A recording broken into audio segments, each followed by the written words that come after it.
this is a wow, third word. We're doing a revisit today. We're doing Johnnie Walker Blue Label. Why am I looking at this one again? Well, I've been getting back into my blends again recently. I've given a few blends a go, and I've been happy with them. Both blended whiskies and blended malts. You know, I've not just been sticking to, like, you know, all of the like scallywags and stuff out there. But I did try that recently. It's quite nice. I don't know how I'd gone as long as I have without trying scallywag. It's just circumstances have conspired to keep me away from that posh dog with a monocle. But that's not what we're doing today. This is the creme de la creme. I'm going to France in a couple of weeks, so I'm trying to practice, and I realised that it's a good thing my boyfriend's pretty much fluent, because I'd be in trouble otherwise. So this is like the top dog. This is the... It's show-off whiskey, one of a better way of putting it. There's plenty of reviews out there already that have voiced their opinions about it, and to be fair, I've been one of them as well. The Blue Label, it occupies a very strange place in the market in that it commands a price point that most people think it doesn't deserve. But the people that buy it, the content is kind of besides the point. So that's kind of what we're going to get into now. I was initially going to talk about a lot of the marketing flannel that goes around with this whiskey. Let's have a good, decent glug of that one. But, I mean, all Johnnie Walker is marketing at the end of the day. They have one good whiskey, two if you're being kind, and they are, I think, people might disagree with me, but they are certainly a contributing factor to the adage that blended whiskies aren't that good. Now, there's some Johnnie Walkers that I don't actually mind. I don't have much of a vendetta against, like, the black label. You know, I will buy it.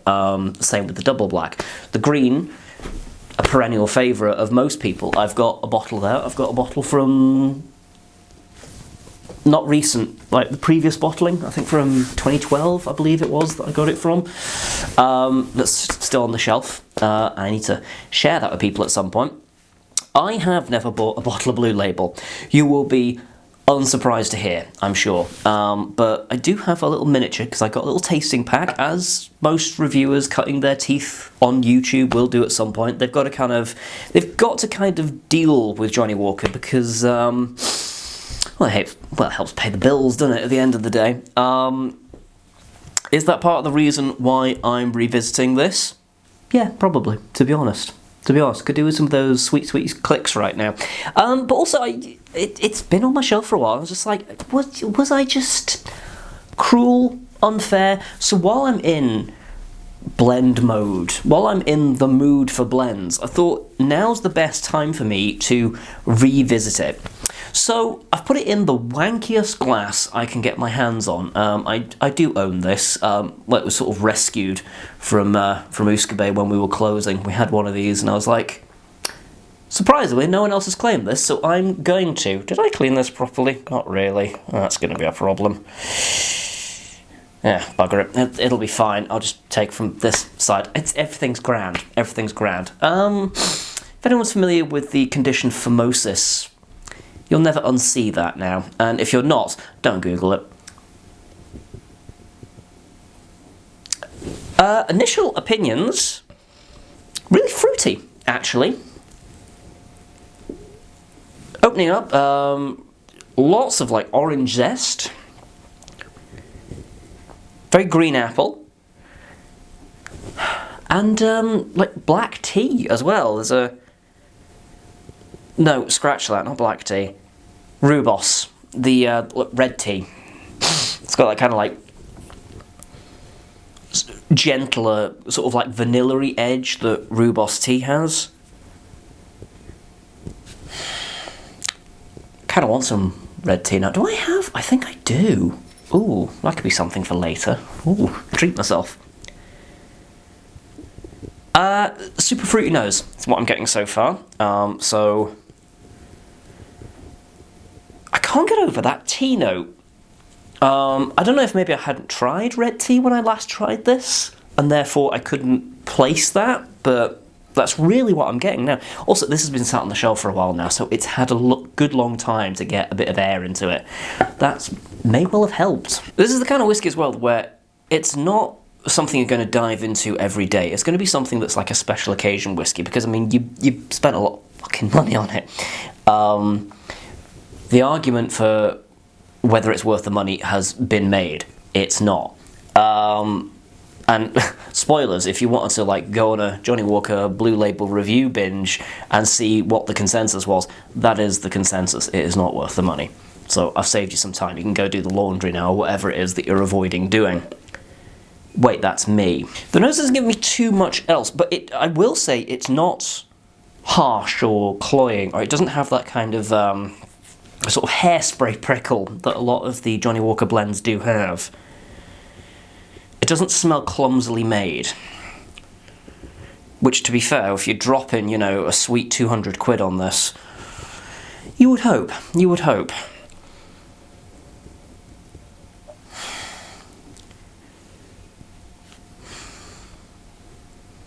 Okay, right. Well, I'm gonna put it in my face and see what happens.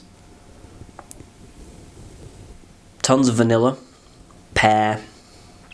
It's quite cakey as a flavour. It's like a vanilla sponge. There's a little bit of smoke.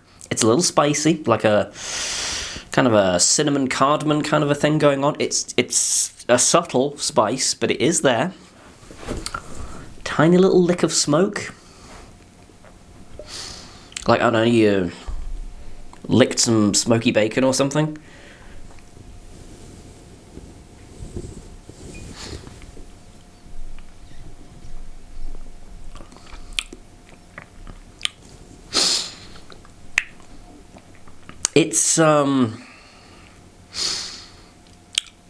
It's delicate in terms of the flavour, by which I mean there's not a huge amount happening. What's there's pleasant.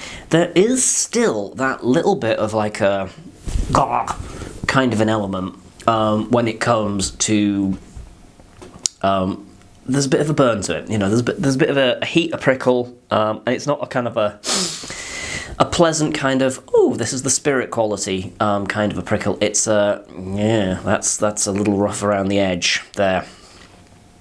Do I want to blame the grain for that? I don't want to blame the grain, because, I mean, I can't say for certain what's gone into this, because they will not tell you. Johnnie Walker, if you were to unveil the recipe for this tomorrow, you can keep it. It's fine. Don't worry about it. I need to get around to this at some point as well. This is a grain whiskey from North British, which is literally down the road from me. I decided to go to the source, clearly. They are an alcohol producer that is not closing down on my doorstep. Caledonian Brewery, out my front door, is. So, fuck you Heineken, basically. Tiny bit of white pepper. But I've nothing to add, to be honest. It's so simple. There really is blessed little to comment on, which is a shame.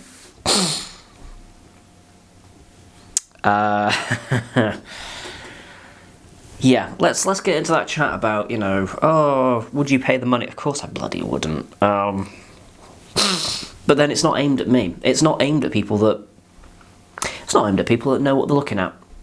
Let's just call it as it is. This is aimed for rich, thick people.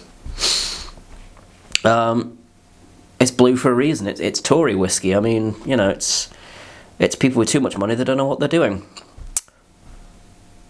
I don't retract that. And, you know, even if you are a supporter of the Conservative Party in the UK, are you surprised I'm making that comment? Come on. Yeah, I'm happy with the nose this time round. Flavour-wise, what's there is nice. And nice is the nicest thing I can say. And anyone that's ever asked, oh, how do I look? And somebody's gone, you look nice. You know that nice isn't really a good thing. Nice is, can we leave now? You'll do. So, oh no. Let me know down below, what are your thoughts on Johnnie Walker Blue Label? Do you love it? There's probably somebody out there that does love it. I'm just not that person. I've got...